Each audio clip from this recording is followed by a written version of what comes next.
గడ్డలో చెప్తున్నా, వివేకానంద రెడ్డి మర్డరు నాలాంటి నాయకుడినే మోసం చేయగలిగారంటే తెల్లవారితో నిద్రలేస్తే ఒక అసాక్షి పేపర్ ఒకటి ఉంది, టీవీ ఒకటి ఉంది. గుండెపోటుతో వివేకానంద రెడ్డి గారు చనిపోయారు. అందరి మాదిరిగా నేను కూడా నమ్మాను. అంతవరకు ఎప్పుడు కూడా నేను వేరే కోణంలో ఆలోచించేవాడిని. ఎన్నికల బిజీలో నమ్మితే సాయంత్రానికి మలుపుల మీద మలుపులు,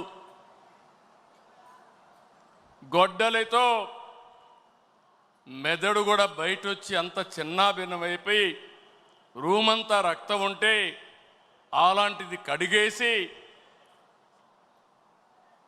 ఏమీ జరగనట్టు గుండెపోటుతో రక్తం వచ్చి గోడలన్నీ కూడా తడిచిపోయాయని చెప్పగలిగారంటే ఎలాంటి వారితో మనం పోరాడుతున్నాం ఒక్కసారి ఆలోచించుకోవాల్సిన అవసరం ఉంది. సాయంత్రానికి మలుపులు తిరిగి రెండో రోజున నారాసుర రక్త చరిత్ర నా చేతిలో కత్తి పెట్టి నా మీదనే నెపవేసే పరిస్థితికి వచ్చారంటే కెన్ యూ ఇమాజిన్ అని చెప్పి నేను మిమ్మల్ని అడుగుతున్నా.